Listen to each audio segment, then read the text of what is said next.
सनातन कैसे देखते हैं? अगर हम स्वामी विवेकानंद जी और सनातन की बात करें तो इन दोनों चीजों को में आप क्या भिन्नता, क्या समानता? जब आपको पीएचडी करनी है तो आपने क्यों स्वामी जी को ही चुना? स्वामी जी का जो शिकागो वाला भाषण है जो सबके लिए एक याद है, आपकी उसके साथ शिकागो आप गए, 3 मिनट का भाषण आपको याद? ये नहीं है कि हम कुछ सिंबल्स धारण करें, त्रिपुंड लगाया है शिखा। मैम एक प्रश्न मेरे मन में है, अखिल भारतीय विद्यार्थी परिषद उसके साथ स्वामी जी को जोड़ा जाता है।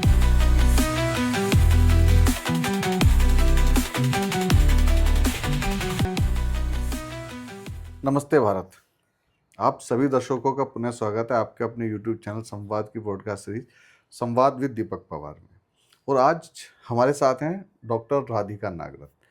वो नाम जो आध्यात्मिक क्षेत्र को लेकर टाइम्स ऑफ इंडिया में लगातार जिनके अध्यात्म के ऊपर कॉलम लेख आते रहते हैं। उसके अलावा मैम ने पीएचडी किया है स्वामी विवेकानंद जी पे। तो कुछ जो लोग बताते हैं कि स्वामी विवेकानंद जी ऐसे हैं, स्वामी विवेकानंद जी के बारे में बहुत सारी चीज़ें और बहुत सारी सोच पहले से विद्यमान है। उसके बीच में हमने मैम से आग्रह किया कि हमें आपसे मिलना है और स्वामी जी के बारे में जानना है, हमें जानना है हु इज़ स्वामी विवेकानंद। और उन्होंने सहज भाव से, विनम्रता से हमारे आग्रह को स्वीकार किया और आज वो हमारे साथ हैं। मैम बहुत बहुत धन्यवाद आपका हमारा आग्रह स्वीकार करने के लिए। और हमारी जो जिज्ञासा है स्वामी जी को लेकर वो आपके माध्यम से ही शांत हो सकती है। धन्यवाद मुझे मौका देने के लिए कि स्वामी जी के बारे में चर्चा हो सके। जी, तो सबसे पहले जो मेरा प्रश्न रहता है, पृष्ठभूमि थोड़ा आपके बारे में, ताकि दर्शक आपसे जुड़ सके और फिर हम इस पॉडकास्ट को लयबद्ध तरीके से, थोड़ा आपका संक्षिप्त परिचय मैं चाहूँगा।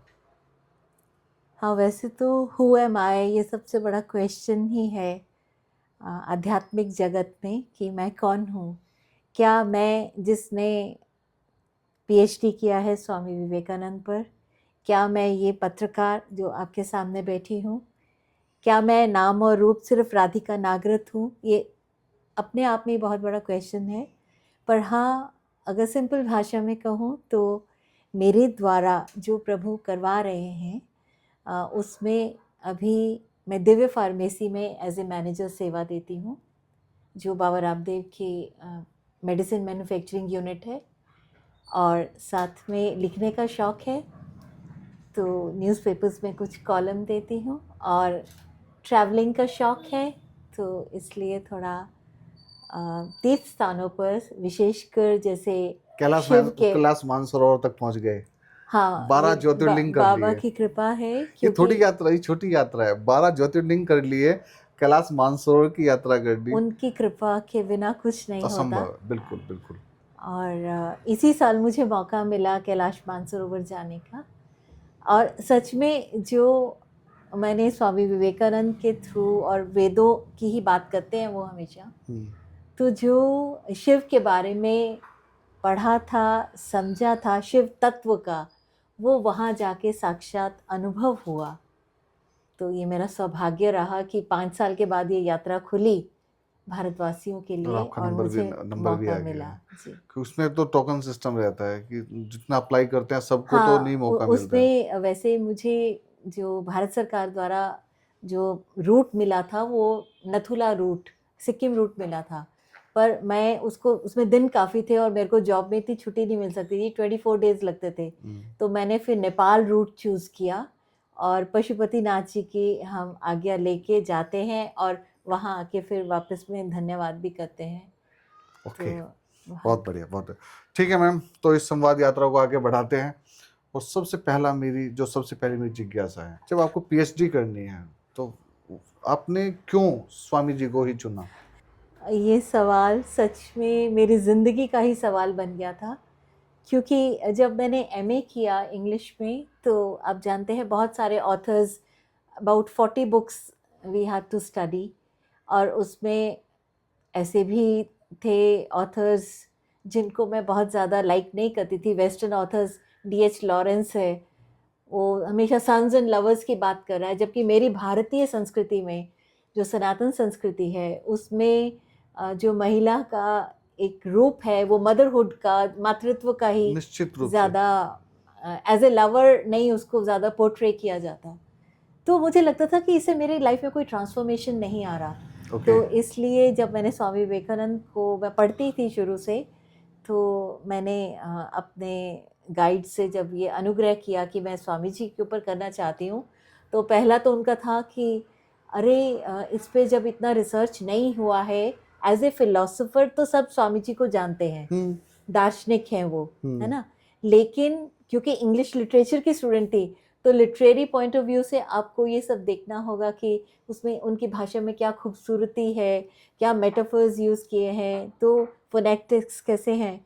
तो थोड़ा सा समय लग गया मुझे राइट गाइड ढूंढने में, पर प्रभु कृपा से मुझे इलाहाबाद यूनिवर्सिटी के एक प्रोफेसर थे जो उसत गढ़वाल यूनिवर्सिटी में professor S Dev ji. HOD थे, उन्होंने एक्सेप्ट किया और स्वामी जी द्वारा लिखित 25 इंग्लिश पोएम्स हैं जिनको एक्सप्लोर करने का उन्होंने ही मौका दिया। हम तो कुछ कर नहीं सकते हैं अद्भुत अपने आप अद्भुत। से।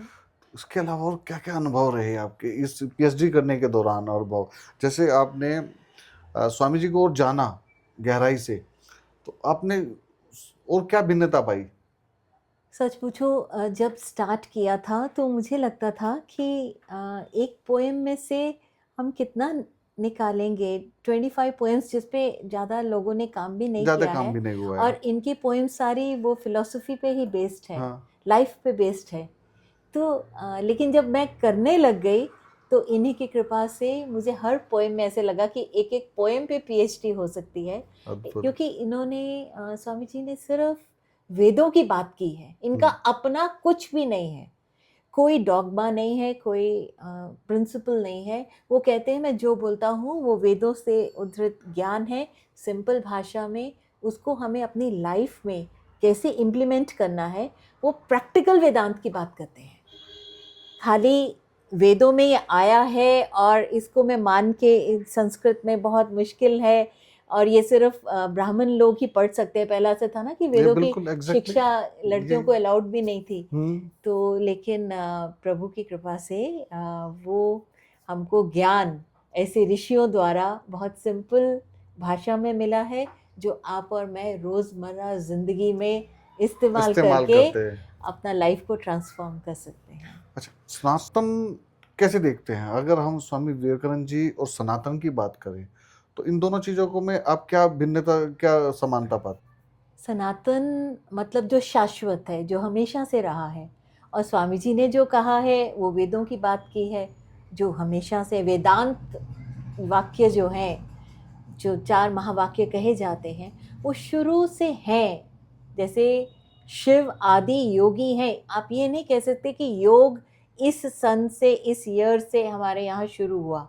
हमारे ऋषि मुनि योगी थे और योगी शिव थे, को आदि योगी हम योगी कहते हैं, हैं, हाँ। है ना। और योग को भी सबसे पहले जो वेस्ट में लेके गए हैं, पश्चिम में, वो स्वामी विवेकानंद हैं।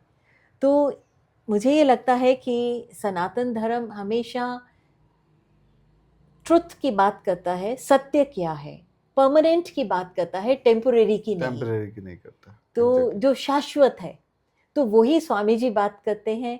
तो इसलिए सनातन के जो पुरोधा हैं, मैं तो स्वामी विवेकानंद को कहूँगी, जो सिर्फ भारत में नहीं, जो पश्चिम में जहाँ पे संस्कृति दूसरी है और वहाँ पे सिन को बहुत कहा जाता था, ये किया तो आपको you will be doomed to hell forever, आपको हमेशा नरक का द्वार लेना पड़ेगा। लेकिन हमारी सनातन संस्कृति कहती है कि रीबर्थ है ना, कि आपकी जब तक डिजायर्स पूरी नहीं होती हैं, आप आ सकते हो आ वापस। सकते हैं, आपकी वो, आप दूसरा शरीर लीजिए, इसमें गलतियां हुई हैं, आपको सुधार का मौका मिलता है। मौका मिलता है। तो मुझे लगता है कि ये सबसे बड़ा जो सूत्र है हमारे सनातन धर्म का, जिसको आगे स्वामी विवेकानंद ने सब और पहुंचाया, जन जन तक पहुंचाया, बिल्कुल। और नर सेवा ही नारायण सेवा का मंत्र दिया कि आपको नर में भी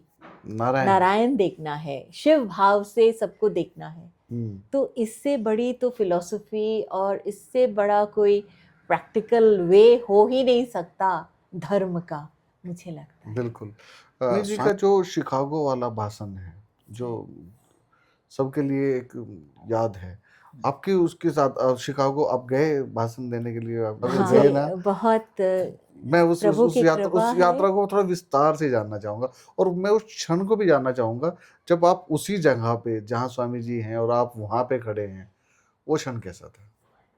सच में वैसे तो कहते हैं कि हमेशा प्रेजेंट में जियो, पर पास्ट की कुछ मेमोरीज जो हमारे जीवन को बदलने में सहायक होती हैं, उनको बाहर दोबारा दोहराना कोई इसमें गलती नहीं है, मुझे लगता है। Swami ji art institute of Chicago में जब इन्होंने भाषण दिया था, उस फुलरटन हॉल में उस वक्त लगभग 7,000 कैपेसिटी थी उस हॉल की, और विश्व धर्म संसद हो रही थी। अमेरिका में सब देशों से प्रतिनिधि पहुंचे थे, और स्वामी जी भी वहाँ थे। इनका 3 मिनट का वो वक्तव्य सबको हिलाकर रख दिया था। और मैं भी जब गई तो एक दिल्ली यूनिवर्सिटी की प्रोफेसर हैं, प्रोफेसर सुनीता सेनगुप्ता, उन्होंने वो कॉन्फ्रेंस वहाँ पे अपनी आईसोल फाउंडेशन के माध्यम से ऑर्गेनाइज की थी। तो एज ए स्पीकर प्रभु ने बुलाया, और सच में रोंगटे खड़े हो गए थे जब उस हॉल के दर्शन ही किए, जब उस भूमि को छुआ। अब वैसे उस हॉल को काफ़ी छोटा कर दिया गया है, पहले तो उसकी बालकनी और फर्स्ट फ्लोर भी था, 7,000 लोग जहाँ बैठ सके। अब सिर्फ 400 की कैपेसिटी है, क्योंकि श्रोता कम होते जा रहे हैं, कोई भी सुनना नहीं चाहता है, हर कोई बोलना चाहता है। तो लेकिन वहाँ की जो लेन है उसको देख के, विवेकानंद लेन उन्होंने विवेकानंद वे करके ऐसे मार्क कर दिया है। बड़ी बात है कि दूसरे देश में हमारे स्वामी का उनके नाम पर एक रास्ता ही पूरा बना दिया गया। अभी हम शिकागो की बात करते हैं और हम वापस आते हैं भारत में। आप क्या मानते हैं कि भारत में जितना स्वामी जी को उतना सम्मान वहाँ पे, और जितना सम्मान स्वामी जी को मिलना चाहिए, क्या उतना सम्मान स्वामी जी को हम दे पा रहे हैं? मैं इस बात में आदरणीय निशंक जी को कोट करना चाहूँगी, रमेश पोखरियाल निशंक जी, जो हमारे पूर्व मुख्यमंत्री रहे हैं उत्तराखंड के। उनको जब मैंने अपनी पुस्तक ये स्वामी विवेकानंद पे भेंट की थी, तो उन्होंने कहा था कि राधिका, इसका हिंदी अनुवाद ज़रूर होना चाहिए, क्योंकि विवेकानंद को तो मानते हैं पर विवेकानंद की नहीं मानते। ये बड़ी समस्या है हिंदुस्तान की। ये आपने सही कहा कि हम लोग उनको पूजते हैं, हम उनको प्रणाम करते हैं, वो युवा आइकन है। उनके नाम पे नेशनल यूथ डे है, युवा दिवस भारत सरकार ने घोषित किया है। लेकिन क्या उन्होंने जो यूनिवर्सल एक्सेप्टेंस और टॉलरेंस, सहिष्णुता की बात की, और सभी धर्म समन्वय की बात की, क्या वो आज हो पा रहा है? शायद नहीं। और देखिए, विडंबना है कि सितंबर 9/11 लेजेंडरी हो गया। स्वामी जी का एड्रेस था 1893 में, 9वां महीना 11 सितंबर, है ना, 9/11 के नाम से। वो ही 9/11 में 2001 में वर्ल्ड ट्रेड टावर्स पे इस्लामिक अटैक होता है, ट्विन टावर्स न्यूयॉर्क सिटी में, सेम डे, इतने साल बाद। तो उसी अमेरिका में जहाँ पे उन्होंने उद्घोष किया था अपने 3 मिनट के उद्बोधन में कि आज जो इस कन्वेंशन की शुरुआत में जो बेल बजी है, वो कट्टरपंथी उसका नाश करे, मतलब वो बिगॉटरी, वो वर्ड यूज करते हैं। 3 मिनट का भाषण आपको याद है? हम दर्शकों के लिए उसको हिंदी में आप प्रेजेंट कर सकते हैं? इस वक्त पूरा अक्षरशः तो नहीं कह पाऊंगी, लेकिन हाँ, जो मेन उसका जस्ट था, तो उन्होंने उस भाषण में बोला, पहले तो शुरुआत ही कि brothers and sisters of America, America के भाई बहन। ये भाई बहन ऐसे ही नहीं कह दिया, क्योंकि वो अनुभव करते थे सब में एक ही तत्व, एक ही शिवत्व को उन्होंने एनालाइज किया था, रियलाइज किया था। तो इसलिए जो हम एक्सपीरियंस करते हैं, अनुभव करते हैं, और वो जब बोलते हैं तो उस बात का प्रभाव पड़ता है। निश्चित रूप से। हर कोई नेता कह रहा है भाइयों बहनों या कोई भी ऐसा शब्द, लेकिन उसका उतना इम्पैक्ट नहीं हो पाता जितना जब उन्होंने कहा था। तो 2 मिनट तक इसी बात पे ताली बजती रही थी। शब्दों में जब भाव जुड़ जाते हैं और वो भाव सामने वाले से कनेक्ट हो कनेक्ट जाते हो हैं, जाते हैं वो और उस भावों को जिया है, सिर्फ कहा ही नहीं है, उन्होंने महसूस किया है कि वाकई हर व्यक्ति मेरा भाई बहन है। तो और उनके उसमें अपने वक्तव्य में वो कहते हैं कि जिस तरह कहते बचपन से भारत में हमें ये प्रार्थना बताई गई है कि जिस तरह से विभिन्न स्रोतों से आ रहे जल के स्रोत, नदियाँ अलग अलग दिशा से आती है पर मिलती सब एक जगह एक है। संग है। तो इसी तरह से कोई भी धर्म हो, सबका लक्ष्य एक ही है और एक ही वो सिखाता है, डू गुड बी गुड। अच्छा करें अच्छा मिलेगा, अच्छा मिलेगा। बुरा करें बुरा मिलेगा। और सबसे बड़ी बात थी, वो कहा करते थे कि रिलीजन इज़ फॉर रियलाइजेशन। जो धर्म है वो अनुभव की वस्तु है, वो सिर्फ बखान करने की या दूसरों को उपदेश देने की नहीं है, वो जीवन में उतारने की है। तो ये बात मुझे उनकी बहुत अपील करती है और इसकी आज बहुत प्रासंगिकता है, बहुत ज़रूरत है। बिल्कुल, निश्चित रूप क्योंकि से। हिंदुत्व पे वो बोले थे और हिंदुत्व सिर्फ ये नहीं है कि हम कुछ सिंबल्स धारण करें, त्रिपुंड लगाया है, शिखा और सूत्र है, ये नहीं। हिंदुत्व उससे बहुत आगे की चीज, बहुत आगे बहुत की। एक्सपेंसिव है और उस अम्ब्रेला के अंदर तो सभी कुछ आ जाता है, मानवता आ जाती है। स्वामी जी से क्या सीख सकते हैं और क्या हम उनकी कौन सी सीख है जो हमें जीवन में धारण करनी चाहिए? मुझे लगता है कि जिसने मुझे भी फ़ायदा किया कि मुझे ना अक्सर कोई भी काम करने के बाद रिज़ल्ट के प्रति एंग्जाइटी होती थी, कैसा होगा, ठीक होगा, मैंने परफॉर्म ठीक किया। तो ये एंग्जाइटी और ये डर ये बिल्कुल ख़त्म हो गया जब से मैं उनको फॉलो करने लगी, उनके शब्दों को। क्योंकि पहला उनका मूल मंत्र है सक्सेस का, वर्क फॉर वर्क सेक। आप कर्म करें सिर्फ कर्म के नाते, उसके परिणाम के लिए नहीं कि ये अच्छा होगा या बुरा होगा। भगवान कृष्ण भी यही कहते हैं कि आपको हमेशा फल की चिंता मत करो। तो उससे जब हमने पॉजिटिव होकर पूर्ण समर्पण के साथ में कोई कार्य किया है तो निश्चित ही रिजल्ट होगा, अच्छा ही होगा, कभी इसमें दो राय ही नहीं है। तो मेरा एंग्जाइटी हमेशा ख़त्म हो गया। और उन्होंने बोला था कभी नेम और फेम के लिए, क्षमा करिएगा, ये जो पॉडकास्ट कर रहे हैं आपका भी वही मंतव्य है, मेरा भी, कि हमें कोई नेम फेम नहीं चाहिए। हमें सिर्फ जो बात अच्छी लगी मुझे, अपने जीवन में मुझे फ़ायदा हुआ, वो मैं शेयर कर रही हूँ अपने फ्रेंड्स के साथ में। बिल्कुल, यही इसका एम है, इससे ज़्यादा और कुछ नहीं। तो ये बात उनकी मुझे जीवन में उतारने योग्य लगी। और एक और चीज़ है, अक्सर हम लोग जो अध्यात्म के मार्ग पे चलते हैं तो पाप और पुण्य को बहुत सोचने लगते हैं, ये कहीं मेरे से गलत तो नहीं हो गया इससे। तो उन्होंने बहुत अच्छी डेफिनेशन पाप और पुण्य की दी कि जो सिर्फ खुद के लिए किया वो पाप है और जो दूसरों के लिए किया वो पुण्य है। अद्भुत।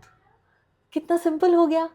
तो जब मैं दूसरों के लिए कर रही हूँ, मेरी ईगो बिल्कुल क्रश हो गई, मुझे कोई प्रॉब्लम ही नहीं है, सेवा भाव आ गया और अपने काम तो स्वतः होते ही जाएंगे जब हम दूसरों के लिए करेंगे। और जो वो आनंद देता है जब दूसरों के लिए किया जाता है कोई भी कार्य, आप किसी के चेहरे पे भी कुछ मुस्कान लाएं तो कितना सेटिस्फैक्शन मिलता है। जो देने में का जो सुख है वो अद्भुत है। कई बार आप ना किसी की छोटी सी हेल्प कर दो और उसके बाद उसके फेस की स्माइल से ना आपका दिन बन जाता है। दिन बन जाता है। वो हमें उतना शॉपिंग करके और उसमें आनंद नहीं मिलता, वो लॉन्ग लास्टिंग इम्प्रेशन रहता है माइंड पे कि इस कृत्य से उसको हेल्प हुई, उसकी स्माइल देख के आपको। और निश्चित रूप से कहीं ना कहीं वही प्रभु का कार्य है, वही प्रभु का कार्य, पक्की बात। प्रभु यही चाहते हैं प्रभु यही चाहते हैं उनको, क्योंकि कई बार हम लोग क्या करते हैं, हम जैसे मंदिरों से जोड़ लेते हैं, हम सोचते हैं कि मंदिर में वो हमने दान पुण्य किया, उसको ज़रूरत नहीं है ना, उसको बिल्कुल भी ज़रूरत नहीं है। और सबसे अच्छी बात ये है, थोड़ा सा हम इतना ध्यान रखें, हम लोग क्या करते हैं कि जब हम कुछ पाप कृत्य कर रहे हैं तो हम उस समय सोच रहे हैं कि भगवान हमें देख नहीं रहा है, और जब हम मंदिर में गए हैं और हमने एक 10 का सिक्का भी चढ़ाया है तो हम चाहते हैं कि भगवान हमें देख ले। देख ले। तो इतना ही ध्यान देखना है कि वो आपको हर समय देख रहा है। प्रभु की नज़रों से कभी नहीं बच सकते आप, किसी क्षण में, किसी पल में नहीं बच और सकते। सबसे मज़े की बात है, स्वामी विवेकानंद कहते हैं कि हमें धन्यवाद करना चाहिए भगवान का कि हमें कोई तो है जिसको हम दे पा रहे हैं, उसमें भी तो हमें सेटिस्फेक्शन मिलती है दे के।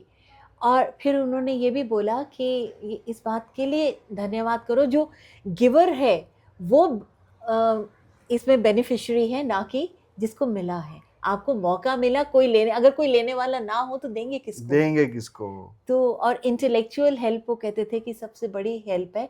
हेल्प तो उन्होंने वर्ड भी नहीं यूज़ किया, क्योंकि हेल्प से हमें ईगो आती है। बिल्कुल, उन्होंने निश्चित। सेवा ही बात की है हमेशा। तो बोले कि आप किसी को 2 रोटी दे दें, उससे अच्छा है कि उसको रोटी कमाने का कमाने का साधन बता दें। सा, तो उसको इंटेलेक्चुअली आप अपलिफ्ट कर दें, उसकी एनहांस कर दें, उसको ज्ञान दे दें। इससे बड़ी सेवा और कोई कुछ नहीं हो सकती।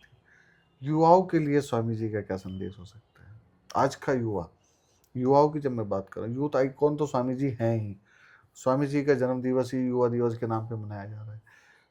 आज का जो युवा है, अगर हम बात करें कि स्वामी जी के साथ उसको कैसे जोड़ें? हाँ, यूथ आइकन इसीलिए उनको माना क्योंकि उनके वर्ड्स जो हैं, उनके जो शब्द हैं, वो सब में इतना ऊर्जा का संचार कर लेते हैं। वो कहते हैं strength is life, weakness is death. मतलब आपको एक इतना सा सोचना भी कमज़ोरी का विचार, वो मृत्यु के बराबर है।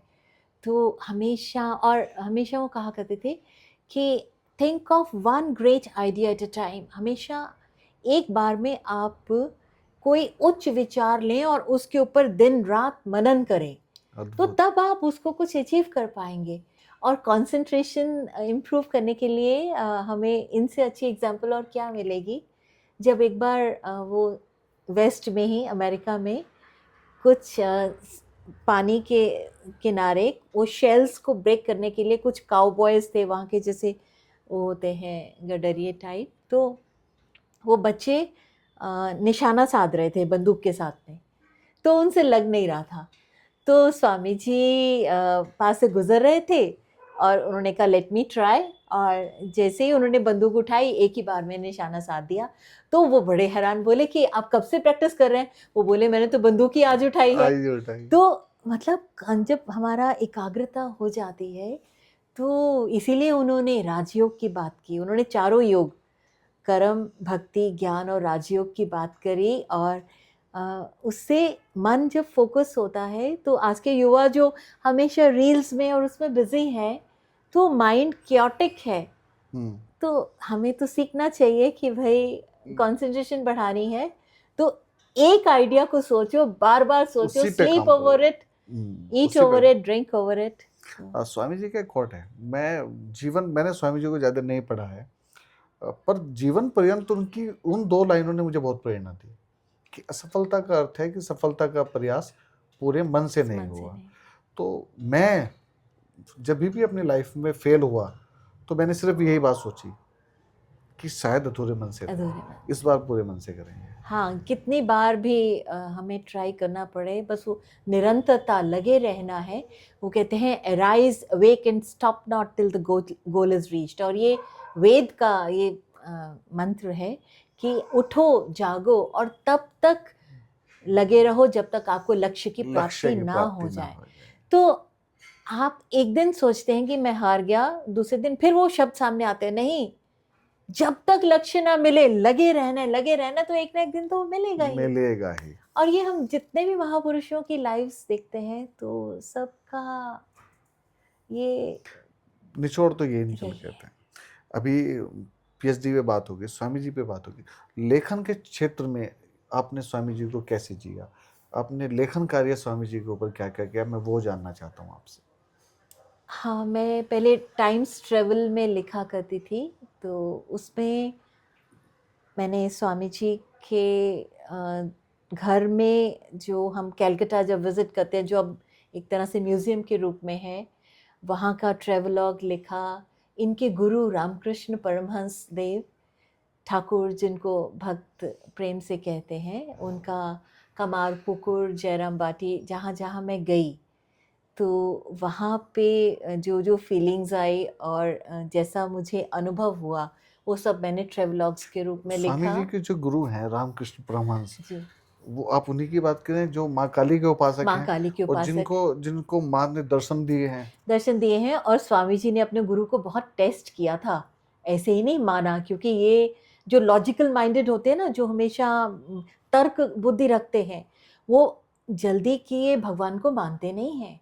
तो उस वक्त ब्रह्मो समाज में ये प्रचलन था कि मूर्ति पूजा और इसको बिल्कुल नहीं माना जाता था।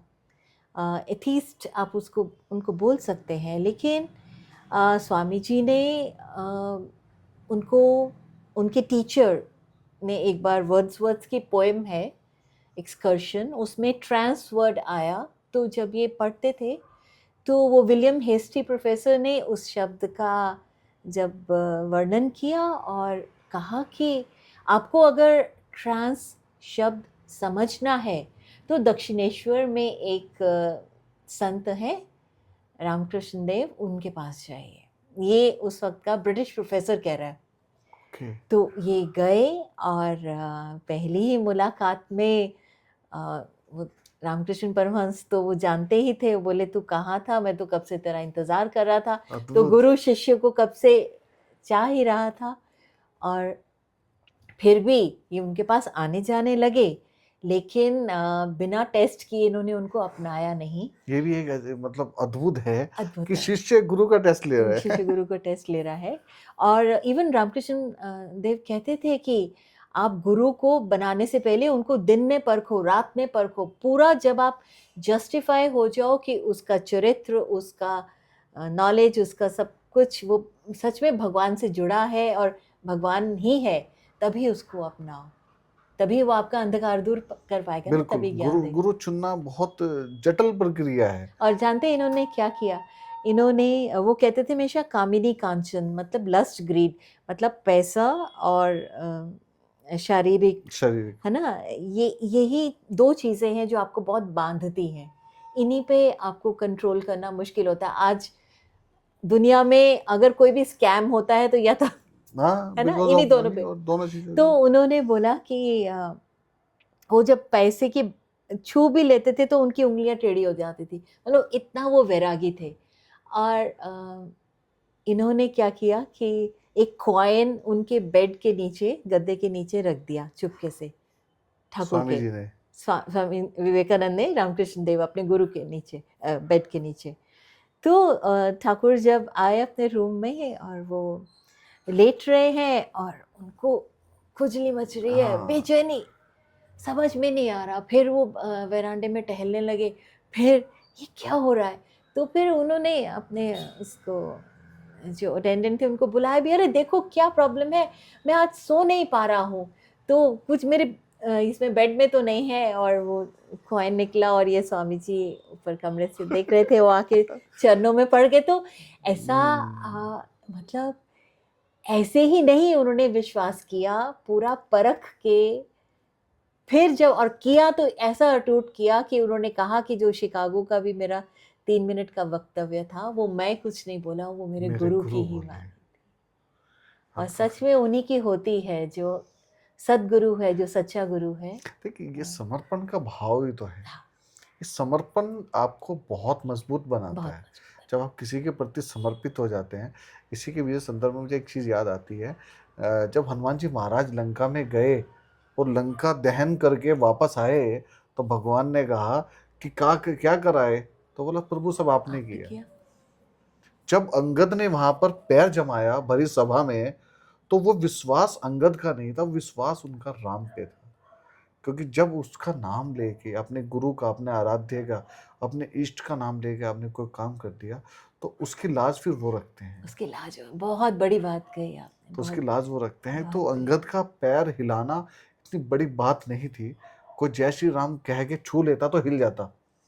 बिल्कुल, तो सब कुछ में यही समर्पण भाव है। ये सब जब स्वामी जी ने 3 मिनट का भाषण शिकागो में दिया और उसके बाद उन्होंने समर्पित किया अपने गुरु को, तो वो अद्भुत है। बहुत प्रेरणादायक है। और सच पूछो तो भक्ति योग यही तो कहता है कि पूर्ण समर्पण। पूर्ण समर्पण। तो अधूरे उसमें मन फिर से कुछ नहीं कुछ होता। नहीं। अधूरे मन से कुछ नहीं हो सकता। आपको किसी भी चीज को अगर पाना है तो आपको पूर्ण समर्पण भाव से ही है।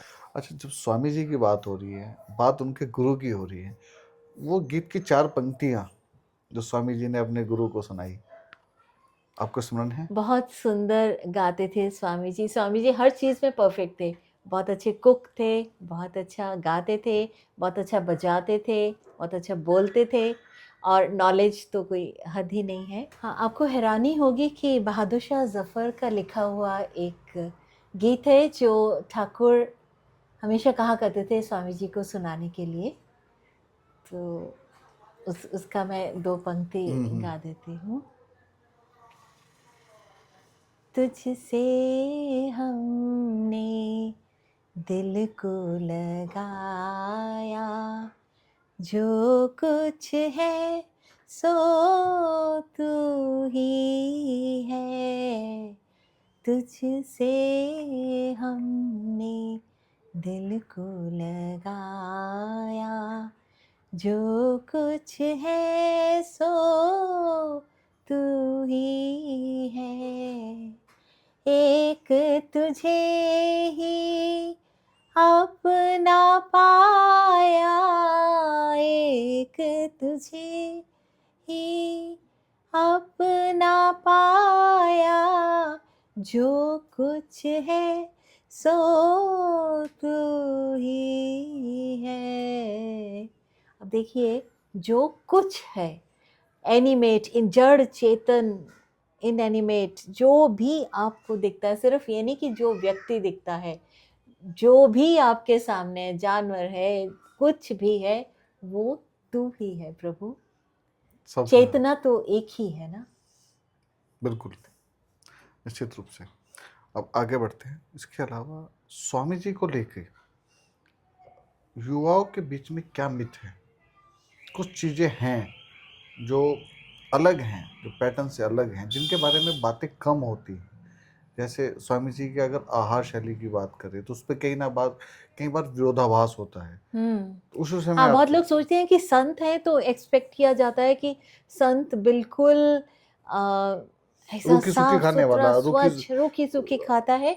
रूखी सूखी भी, और जैसे बंगाल में वो मछली जो है, फिश का बहुत ज़्यादा सब लोग खाते हैं और उसको तो जलतोरी कहते हैं। तो जो जहाँ की लोकल डिश होती है वो खाते हैं। तो इस बात को लेके बहुत लोग ने कहा कि अरे ये कैसे संत है। इवन मैं देखती हूँ, हम उनके द्वारा चलाया गया जो रामकृष्ण मिशन है, तो हम कई बार देहरादून सेंटर में मुझे याद है जाते थे, तो वहाँ पे वो झोल और वो बना होता था, उसमें ये हम बिल्कुल शाकाहारी हैं, तो हमें अजीब लगता था। लेकिन जब उनको पढ़ा, समझा, जाना, फिर ये चीज़ें इतनी गौण हो जाती, इतनी मतलब सूक्ष्म हो जाती है, सूक्ष्म हो जाती है, कोई इसका कोई अस्तित्व रह मैटर नहीं नहीं जाता रहता। है। और वैसे भी इनके गुरु रामकृष्ण देव हमेशा कहा करते थे, जब कोई बोलता था ना कि अरे नरेंद्र, इनका नाम जो बचपन का है नरेंद्र है, अरे नरेंद्र ने निरामिष भोजन किया, तो बोले थे ये तो ज्ञान की भट्टी है, इसमें तो जो डालोगे सब भस्म हो जाएगा,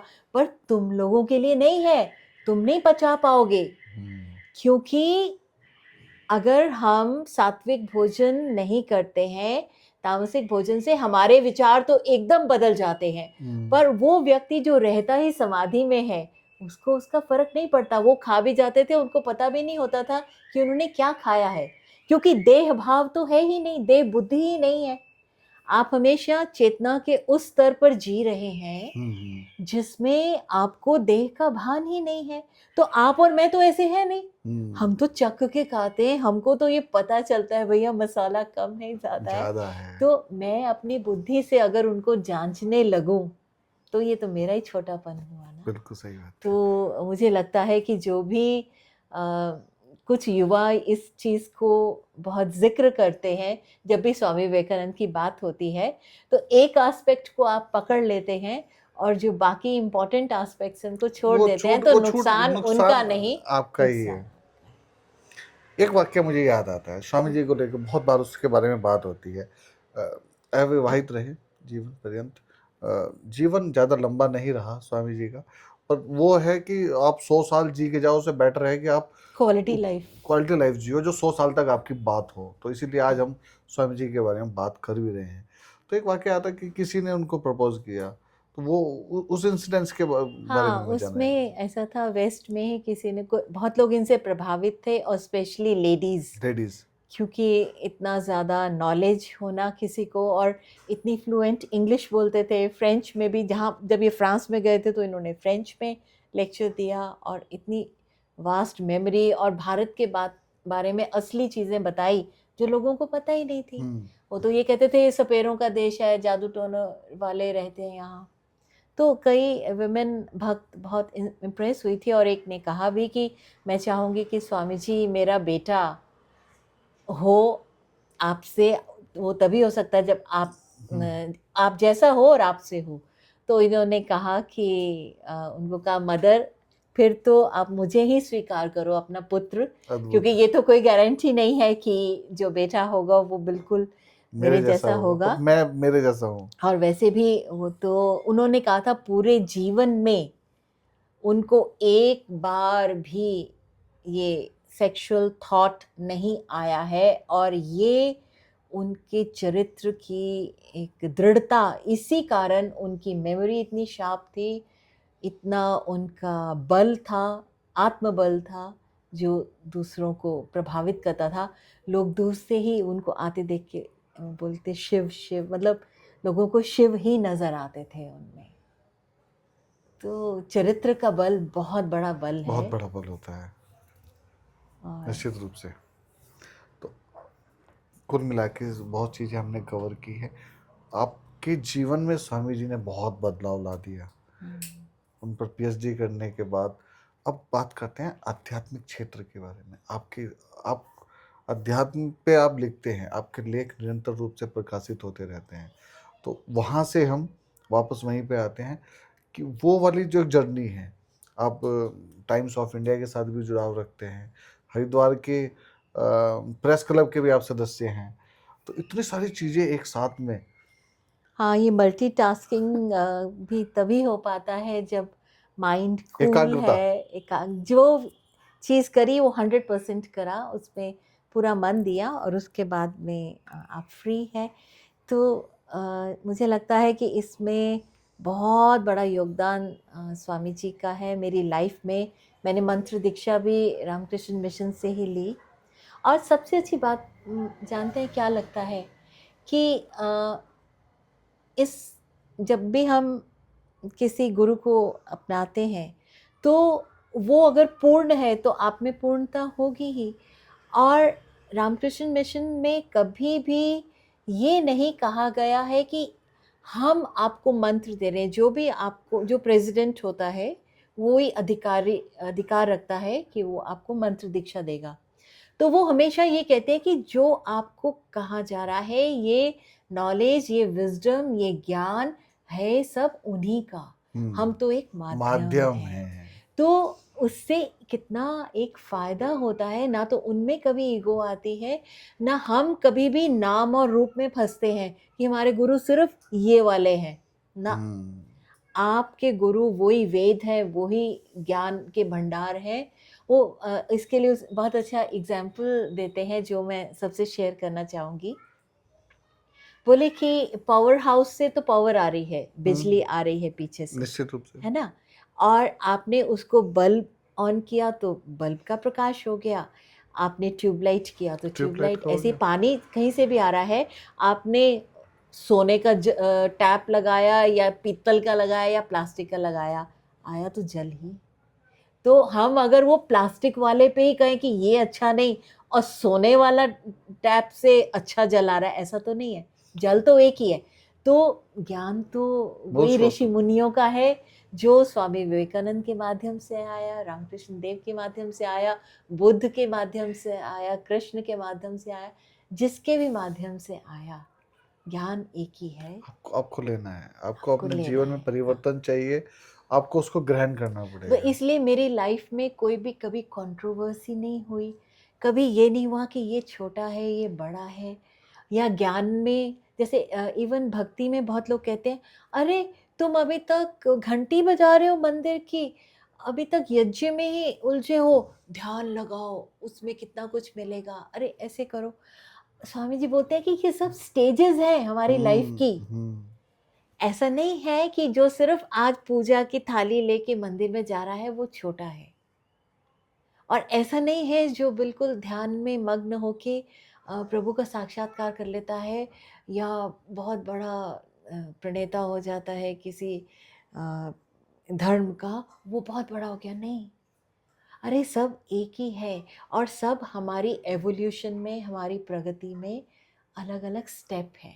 पहले हमने भी प्योरिफिकेशन, माइंड का प्योरिफिकेशन ऐसे ही किया है, प्रभु को नहलाना, इमेज वर्शिप से, मूर्ति पूजा से ना, हमको लगता है हम भगवान को प्रेम से उनके लिए भोग बनाइए, धीरे धीरे धीरे धीरे हमको वो एक ही लगने लगते हैं, स्तर अपने बढ़ते स्तर जाते बढ़ते बढ़ते जाता है। जाते हैं। तो हम सब उससे गुजरे हैं। तो उन्होंने कभी भी किसी को निगेट नहीं किया कि यही धर्म ठीक है या यही रास्ता ठीक है, वो बोलते सारे ठीक है, सब अपनी रुचि के अनुसार आप और जाके अपनाएं, एक दिन मिलना सबको सब में वही वही है, है। कितनी बड़ी बात है। तो सारा झगड़ा ही खत्म, जीवन चक्र ही तो है, बस ये चक्र आज चलता रहता है। चलता रहता आप है। बड़े हुए, जवान हुए, फिर वृद्ध हुए, और फिर हमारा माइंड का लेवल भी उसके तरह इवॉल्व होता रहता है। जब हम बिल्कुल बच्चे होते हैं तो हमें कुछ करने में विश्वास होता है, थोड़ा थोड़ा बड़े होते जाते हैं तो हमें लगता है हमें अंदर से अनुभव हो, है ना, तो वही ध्यान की स्थिति अपने आप आती जाती है। बिल्कुल। तो ध्यान की स्थिति अच्छी हो जाए तो उसके बाद आप, और फिर ईश्वर जो है, ईश्वर मैं तो मानता हूँ क्षणिक है। जो पूजा पद्धति है वो क्षणिक है, अगर वो आपको देने पे आएगा ना तो वो क्षण भर में आपको हजारों एहसास साल की करवा तपस्या देगा, से जो नहीं मिलेगा वो क्षण भर में दे देगा। कृपा कृपा उसकी कृपा कृपा ही इतनी कृपा। सूक्ष्म रूप से आती है, और कभी भी है। और कई बार जो गुरु से जुड़े हुए लोग हैं, जो परमात्मा से जुड़े हुए लोग हैं, वो उस चीज़ को अनुभव करते हैं, जी वो अनुभव होते हैं। पर वो अनुभव सब बहुत बहुत अपने तक रखने वाले अनुभव होते हैं। जी। चलिए, तो मैं आगे आपसे बात करना चाहूँगा, कुछ एक संदेश युवाओं के लिए आपके द्वारा। बस यही है कि कंपटीशन की भावना ना रखें दूसरे से, हमेशा विश्वास अपने ऊपर रखें, और कभी भी ब्लेम मत करें सरकमस्टांसेस को, परिस्थितियों को, या किसी व्यक्ति को। अक्सर ये होता है कि जब हार मिलती है तो हम ब्लेम गेम शुरू कर देते हैं। तो स्वामी जी का कहना है कि stand up and take the whole responsibility on your own shoulders. बिल्कुल। पूरा जो दायित्व है वो अपने कंधों पे ले खड़े हो, सभी युवाओं को कहते हैं, और अपने लक्ष्य को प्राप्त करो, लगे रहो जब तक वो हासिल ना हो। कभी भी परिस्थितियों को ब्लेम नहीं करना, व्यक्तियों को ब्लेम नहीं करना, खुद से कहना कि मेरे में ही गलती रही है, मेरे में कमी है, कोई ठीक। हमारे साधन में कमी नहीं। ये हमारे सामने कुछ किताबें हैं आपकी, मैं इनके बारे में एक एक आपसे जानना चाहूँगा। हाँ, ये जो मेरा पीएचडी वर्क था उसमें टॉपिक तो था थोड़ा एक इंडियननेस। कैमरे के सामने दर्शकों को भी दिख जाए। स्वामी जी के जो कविताएं हैं उनमें भारतीयता, तो लेकिन जब उसको अद्वैत आश्रम कोलकाता ने पब्लिश किया तो उन्होंने उसको, सबसे पहला एडिशन जो आया था वो ये था, the known philosopher the unknown poet. तो ये फर्स्ट एडिशन के बाद में फिर अद्वैत आश्रम के बाद में फ्रीडम बुक्स ने पब्लिश किया, सेम कंटेंट है। सेम कंटेंट है, तो मतलब वो, और इसी का फिर हिंदी अनुवाद भी आया, तो इस वक्त मैंने यहाँ नहीं रखा है। वो प्रसिद्ध दार्शनिक और अनजान कवि, ये है known philosopher the unknown poet. Unknown poet. और ये कुछ और पुस्तकें हैं, ये विस्पर्स ऑफ विजडम जो टाइम्स ऑफ इंडिया में मेरे स्पीकिंग ट्री में आर्टिकल्स छपे थे, उनका कंपाइलेशन ओके है। ओके। और एक पीसेस टू पीस मेरी इंग्लिश में बुक आई थी, उसी का हिंदी अनुवाद शांति की तलाश में जिंदगी।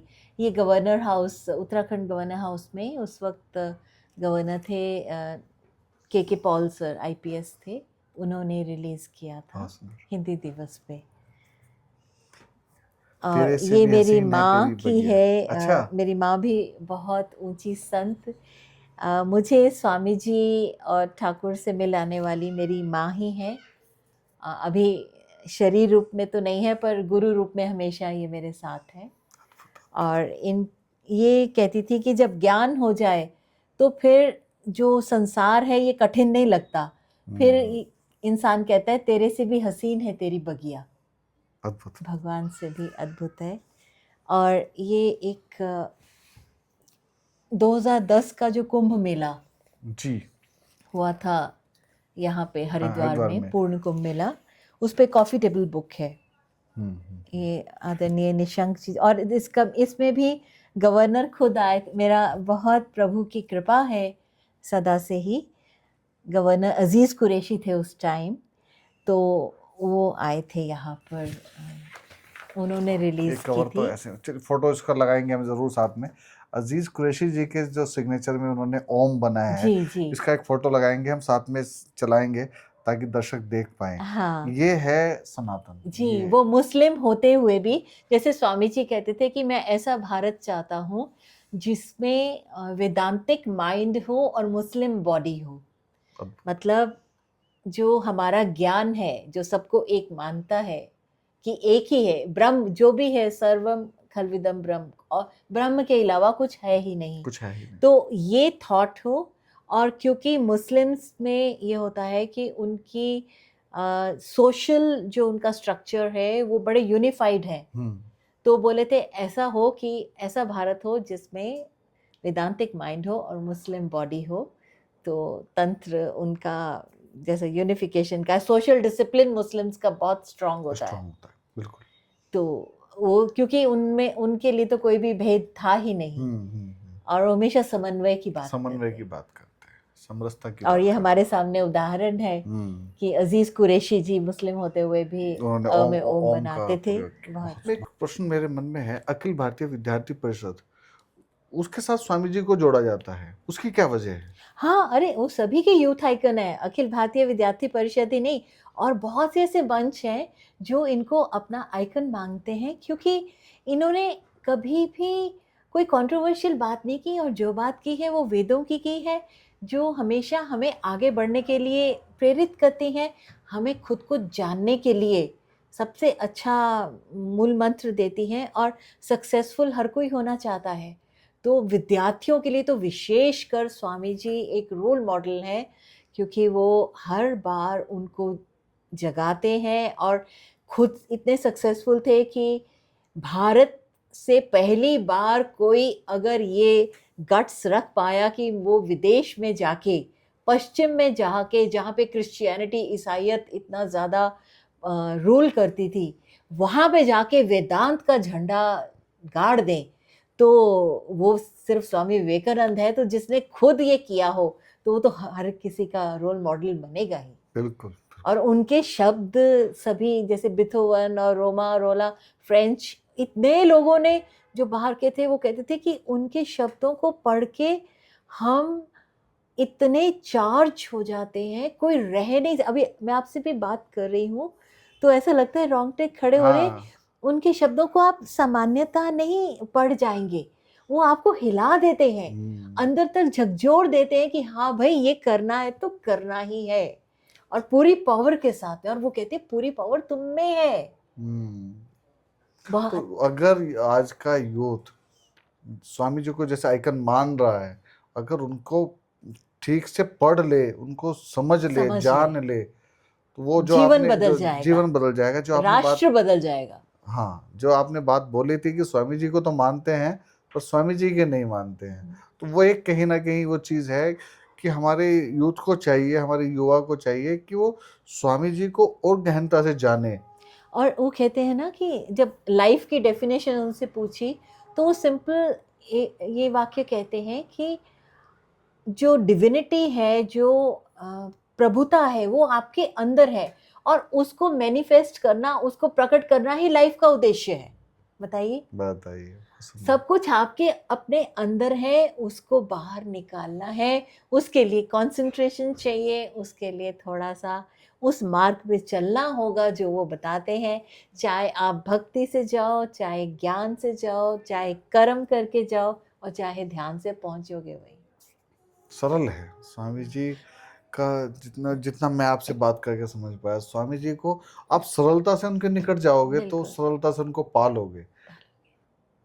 मतलब चीजें उनके बहुत सरल है, आप सरलता से, सरल भाव से जाओ बस। तो अपने आप ही सब कुछ खुलता जाएगा। उनके कोई थॉट्स ऑफ पावर है, वो बुक पढ़ते हैं, छोटी-सी किताब है और रामकृष्ण मिशन की पुस्तकें बहुत सस्ती होती हैं, कोई 10 रुपए, कोई 12 रुपए। इतने में आपको इतना बड़ा विचार मिल रहा है और क्या चाहिए? आज की संवाद यात्रा में बहुत चीज़ें हमने जानी, स्वामी विवेकानंद जी को जाना, उसके अलावा आपके आध्यात्मिक अनुभवों को जाना। बहुत मेरे लिए, अगर मैं बात करूं तो मेरे लिए, खुद के लिए ये पॉडकास्ट बहुत महत्वपूर्ण है, क्योंकि जो एक व्यक्ति, मुझ जैसे व्यक्ति की जो तलाश रहती है अध्यात्म पे बात करना, यही हमारे पॉडकास्ट का रूप है। इसका नाम ही सिर्फ संवाद नहीं है, ये संवाद माध्यम है इसी चीज़ का। बहुत और बहुत सुंदर। बहुत बहुत मैं विनम्र भाव से फिर आपका अपने हृदय से आभार व्यक्त करता हूँ कि राधिका जी, आपने हमारे लिए समय निकाला। आपने हमको मौका दिया स्वामी जी की बात हो, क्योंकि जितनी बार हम बात करते हैं उतनी बार हमारी अफ़र्मेशंस पक्की होती हैं, हमारे विचार पक्के होते हैं। तो जो मैं आपसे शेयर कर रही हूँ, आपके चैनल के माध्यम से लोगों से शेयर कर रही हूँ, तो वो मेरा अपना भी तो पक्का हो रहा है ना, बहुत सुंदर, बहुत सुंदर, मेरा अपना फ़ायदा है बहुत उसमें। सुंदर, बहुत सुंदर। धन्यवाद। तो जैसा कि मैं अक्सर बोलता हूँ कि हमारे आसपास बहुत कुछ अच्छा हो रहा है और हम प्रयास करते हैं उसे आप तक लाने का, ताकि संवाद जारी रह सके। तो इसी क्रम में आज हमारे साथ डॉक्टर राधिका नागरथ जी थी, जिन्होंने स्वामी विवेकानंद जी पे पीएचडी की है और उनके बारे में कितनी गहराई से और कितनी सरल भाव से और सरल भाषा में उनका ज्ञान आपके समक्ष रखा। हमारा प्रयास रहता है कि हम नए नए अतिथियों को आपके समक्ष लाएं, ताकि कुछ बेहतर हो सके, कि आपके जीवन में, हमारे जीवन में बदलाव आ सके। जो हम 3 तथ्यों को लेकर संवाद को आगे बढ़ रहे हैं, सनातन समाज सुधार, उन 3 मूल बिंदुओं पर हम काम करने का प्रयास करते हैं। तो आज के लिए आपसे विदा लेंगे और मिलते हैं अगले पॉडकास्ट में किसी एक नए और मेहमान के साथ। तब तक के लिए नमस्ते भारत।